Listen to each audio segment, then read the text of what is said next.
Hey, what's up everybody? My name is Sarthe, and if you are looking to improve as a rogue in classic World of Warcraft, you have come to the exact right place. Today, we are going to go over the top 5 secret tips, kind of like tips and tricks, but these are the top 5 secrets that all very high level rogues know, but most people that play this game don't actually know. I'm going to talk about some things that have been revealed or talked about in other videos before, but I'm gonna go over them in detail and explain them. And no matter what level of rogue you play, you could be getting 98s and 99s already, but there are things in here that you might not know already. So buckle up, tune in, and let's get right into it.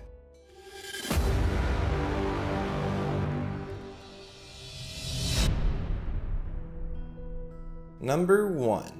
The very first tip I want to talk about today is something that I mentioned in my BWL Parse video, but it is something that's going to increase your DPS pretty significantly on most encounters, more so for Horde than it is for Alliance, and that is the Lip trick. Now, Lip stands for Limited Invulnerability Potion, and what this does is make you invulnerable to physical damage for the next 6 seconds.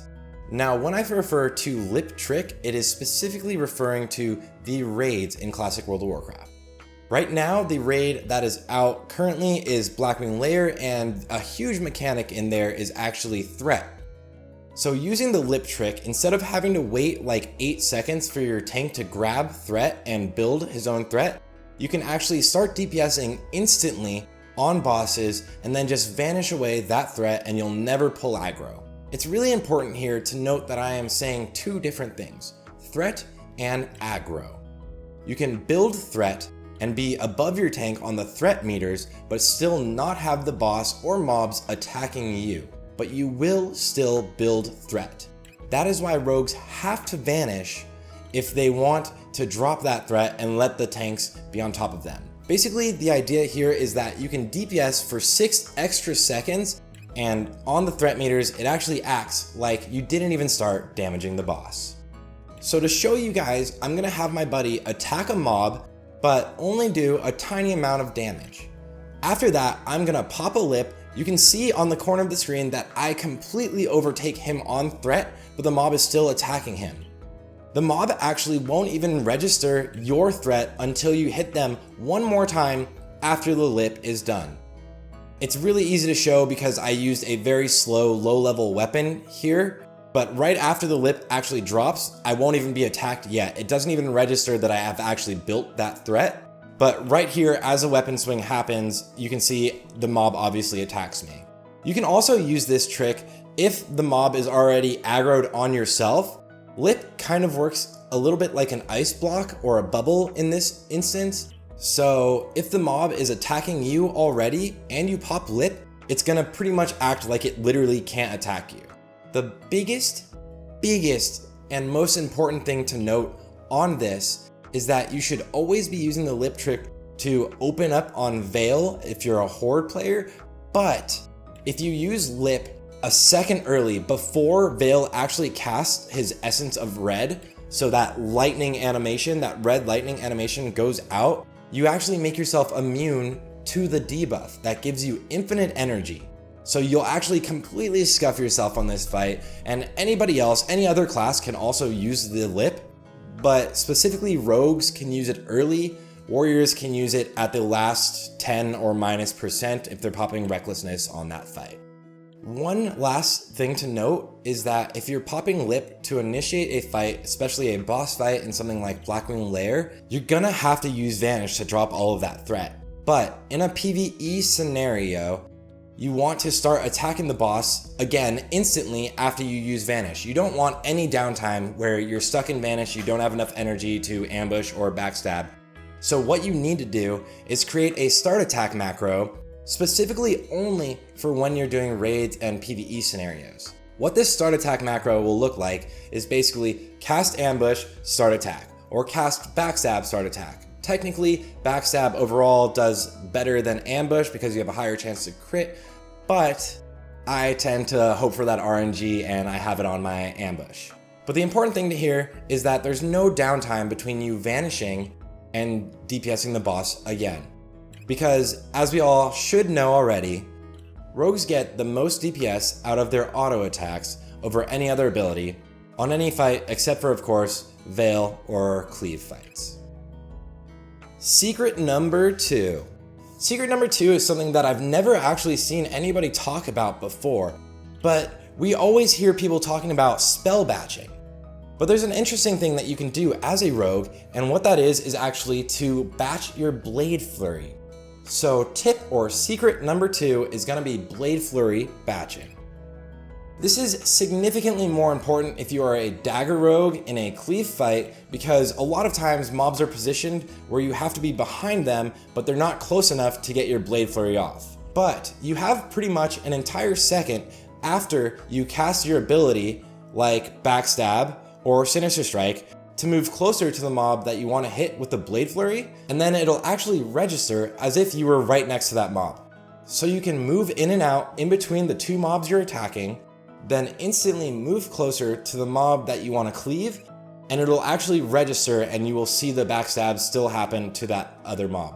This is really huge in Molten Core, and I kind of wish I had talked about this before, but it is also going to still be relevant throughout all of Classic. Pretty much anytime you're in a PvE scenario, if you are PvE spec and you're in a PvP scenario, this is also pretty massive as well. So if you're having trouble cleaving between two mobs because of the distance or because of the positioning, make sure that you are utilizing Blade Flurry batching. Alright guys, number 3. Number 3 I've actually talked about before, so it's not necessarily more of a newer secret, but a lot of people have been coming to me asking me about it, and I see a lot of rogues, because I do VOD reviews of raids in BWL, and a lot of rogues at high levels with like 98s and 99s averages don't actually know about this. They can actually improve their DPS by 100 DPS to like 300 DPS, depending if they're a sword rogue and they're horde. So number 3 on this list is going to be resetting your weapon swing timer with any abilities that cause you to have an extra weapon swing. The biggest culprit of this would actually be Wind Fury, because you're getting 20% extra chance to proc another weapon swing from this, but you also have to take into account Hand of Justice and Sword Specialization. The abilities here that I'm referring to are specifically Sinister Strike and Backstab. Alliance really don't have to worry about this, especially if they're dagger spec, because it's only a 2% chance if they're still running a Hodge to reset their weapon swings. But even as sword spec, it could increase your DPS. It's going to be a lot smaller on Alliance side than Horde. For Horde, it is a lot bigger. So let's get right into it. So here I equip a low level sword with a slow weapon swing time. And if you focus here on my center HUD, you can see my ability timer and my weapon swing timers.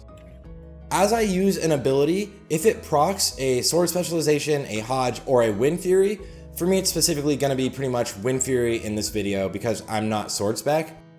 If it procs Wind Fury, it's going to actually reset my weapon swing time. And as a sword rogue, if you've got a swing timer of like 2.6 seconds, and you're right about to attack the mob, and you reset that weapon swing, you're losing out on that entire weapon swing, so all of that time is completely wasted for your auto attacks. And as I mentioned earlier, auto attacks and melee are actually going to be your highest damage dealers. So what you need to do is make sure that you're not resetting your weapon swings with an ability. To really focus on this, I built my UI specifically so that I can always be watching this and as well focusing on the raid and the encounter itself. So if you're interested in getting that shameless plug, I do share that on Discord, and I share my Discord channel with all of my Twitch Prime subs. The biggest thing to note here is to make sure that you never cap out on energy, because if you cap out on energy, say you're at like 84 energy, and then you let an energy tick go through, then you're missing out on the extra 4 energy from the 20 that you're about to get. So pretty much what I do is every time I'm about to hit 60 energy as a dagger rogue, I am watching to wait for my next weapon swing to go off before I use the ability. I know it can be a little confusing looking at my UI, it might be a little different than yours, so really fast I'm going to switch over to using the actual add-on weapon swing timer. So here you can literally see, as I use an ability, it resets my weapon swing if it procs Wind Fury.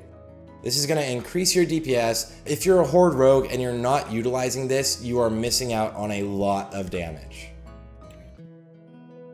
The fourth thing I'm going to talk about today are actually using mouse over macros. I've noticed a lot of rogues tend to tab over when they have to either gouge, blind, or kick a target.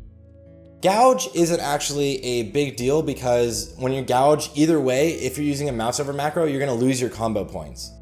So if you're fighting a mob or even a player, but you need to kick or blind something else, you don't need to change what target you're targeting. All you need to do is set up a mouse over macro, which I'm going to share for you guys, and you can just cast it then. Just scroll your mouse over the other player or the other mob, and all you need to do is press your ability. These macros actually work perfectly if you're not targeting or scrolled over another mob or player, so they'll just work on your normal target. Also, it can be a lot easier to scroll over it instead of try to tab target or click a mob and then cast the ability. So mouse over macros are a huge use that a lot of rogues I've noticed don't utilize as much. I would also say that this might not be the most groundbreaking of the tips. Obviously, a lot of people do utilize mouse over macros, but if you're not utilizing them, you absolutely should. There's a lot of macros out there that you actually should be using, and I was gonna go over them today, but I wanna keep a shorter video because I tend to make really long videos and I don't mean to. So I'll go over them at a later point. Number 5. So we have saved the best for last. This is possibly the most useful ability that any rogue can ever utilize. And that is to understand the actual utility out of Vanish. Yes, you heard that correct. The most broken and underutilized ability of any rogue toolkit is actually Vanish. Now, if you PvP a lot, you obviously know that you could vanish things like Death Coil or Palm Pyro, but there's a lot more utility you can get out of this ability. Vanish can be used to dodge mind controls on fights like Lucifron or the first group of mobs as you enter into Blackwing Lair, Stratholme, and also Nefarian. You can actually get a weak aura that'll tell you who's getting mind controlled in your group or raid, and you can just vanish it. We all know how frustrating it is to get full world buffs and be full consumed, and then the second you enter into a dungeon like Blackwing Lair or Molten Core, and you end up being the person who gets mind controlled and your group's cleaving down and they just absolutely destroy you instantly. That'll never be an issue. It's never going to be an issue for any good rogue because you're just going to vanish that ability. But past that, most people don't know that you can vanish basically any ability in the game. So in the raid, you can utilize Vanish for things like if somebody accidentally pulls a mob or a boss and he's facing you and he's casting Shadow Flame, boom, vanish it. Chromag, if you don't want to run out for one of the breaths so that you can utilize the most uptime on that boss as possible, boom, vanish one of the breaths. I'm going to show it to you right here. The Fear on Neth, I always vanish one of the fears on Neth, but you could actually vanish one of the class calls. This is extremely RNG dependent and you need a lot of luck. I would not suggest using your Vanish for a class call. Rogues used to be able to vanish out of rogue class call, but trying to vanish the actual class call is really hard to do because you have to be predicting that it's actually going to be rogue class call next. You could save your Vanish for the last class call just in case, but you'll consistently get more utility out of vanishing a fear. Outside of the raids, a lot of people, unless you are really good at PvP, don't know that you could vanish pretty much any ability in PvP as well. So if you're stun locking a rogue, right, you open on a rogue, he is going to be pretty much almost 99% of the time spamming his blind button. He doesn't have to be facing you, anything like that. The second he gets out of his stun lock, he's going to blind you, reset the fight, and try to kill you in his opener. So if you're going to end up letting them out of the opener, you absolutely want to vanish the second that they're getting out of your stun lock. The thing here too is if you're opening on pretty much anyone, you can do this.